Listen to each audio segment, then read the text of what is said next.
So this all started, if you have noticed, that any books that we read or find about the subject of trading or technical analysis, essentially they all come from this main country of United States of America.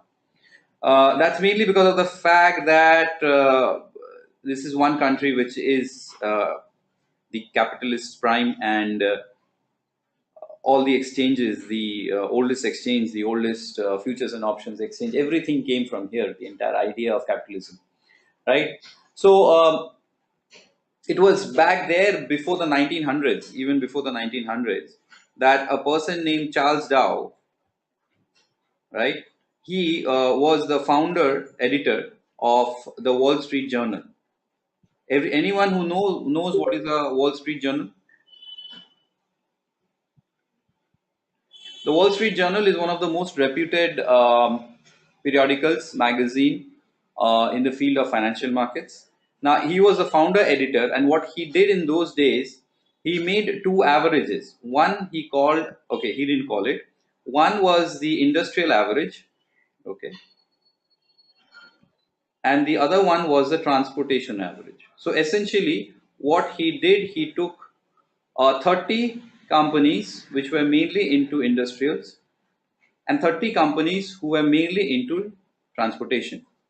And what he used to do is he used to track them every day, closing prices. He used to add it up and create an average. End of the day, what he got was essentially a number, an average. And what he did after that, he took a chart, a two-dimensional plane, where on one axis he got time, the other axis he plotted price, and what he got was essentially dots. These numbers, ratios, are essentially dots.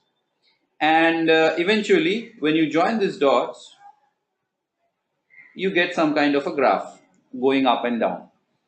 We can say that this was probably the first chart or graph that we have probably come across, thanks to Charles Dow. That is charts of indices, charts of averages.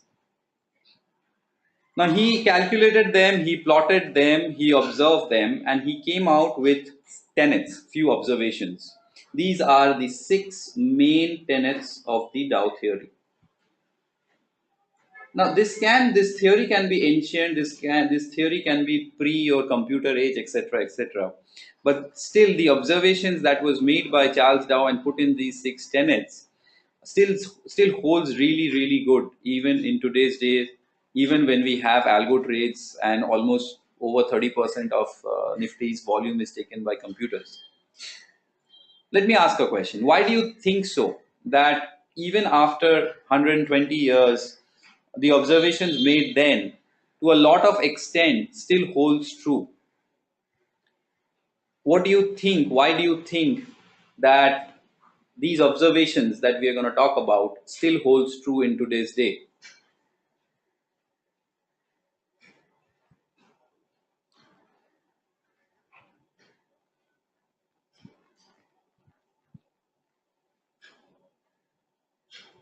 Fear and greed.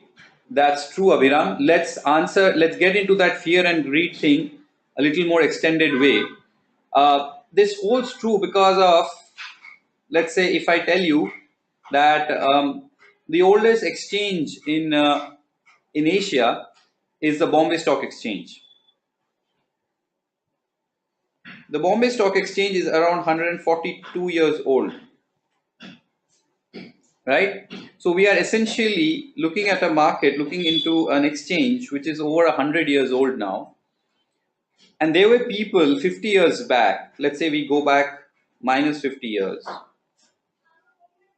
And obviously there was an exchange, there was a market where people used to go physically, and outcry method, they used to shout out and trade, right? Now we have today where you don't need to go anywhere, you have it on your phone or on your laptop and you're trading. And let's say 50 years ahead, what will happen we can discuss little later. Try and understand something, that with the passage of time, the way that we have been trading has changed, but trading per se has not changed. The way we trade has changed. What we trade has changed. More and more instruments have come and gone off the market. We have seen huge bull markets and sheer panicking bear markets. But the fact that we trade, the fact that we are opportunists, the fact that we like to speculate, this fact has not changed. This is mainly because the way I see it is content versus context, or internal versus external. What is it? Well, if you can see that the externalities of trading have completely changed. Earlier, people used to shout and trade. Then people started punching orders through technology. Now you can do it on your phone, just a few taps on a device on your pocket, you can trade. So externalities have changed. But then you look into what can happen 50 years from ahead. The way I see it, not even 50, another 10 to 15 years, is we will probably not even have to punch or our trades, or even have to tap our smartphone or tabs to trade.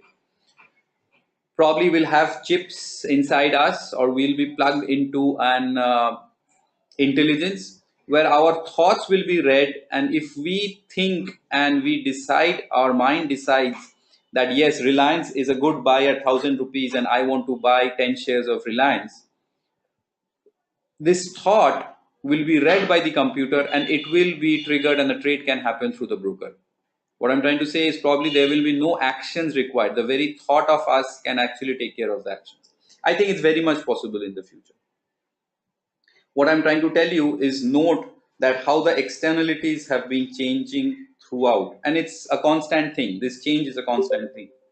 What has never changed is the internalities, or the internal aspects. And this is what Abhiram said rightly, that at the internal level, those people 142 years back or 50 years back were led by greed and fear. Today, you and me were doing this course and we participate in the market every day.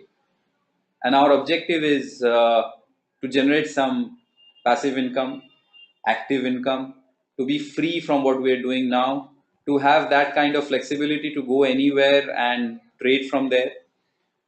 But the internalities of two big emotions of greed and fear, they were there 50 years back, they are still here between you and me, and they will still be there 50 years ahead also. Even if machines have taken up over 30% of our exchange volumes, those machines are essentially automating the execution. Those machines are fed by a certain kind of rules, and those rules essentially come from us. So at an underlying level, those systems, those parameters, those algorithms also have greed and fear, because they are created by us, right? So because of these two things, which Abhiram rightly said, of greed and fear, we will have bull markets and we will have bear markets. This kind of cyclical movement of the prices of exchanges worldwide, of asset classes worldwide, will never change as long as greed and fear is there. The way we trade has changed, will change, and we have to be up to it, right? That's the reason why, observations made by Dow theory, by Charles Dow in those years, still hold true.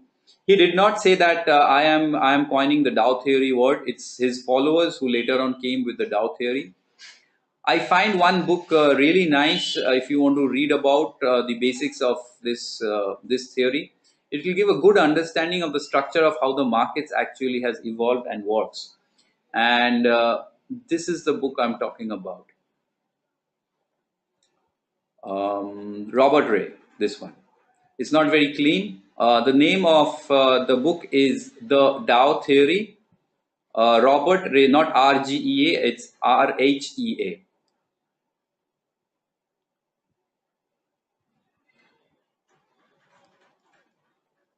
Robert RHEA. Yeah.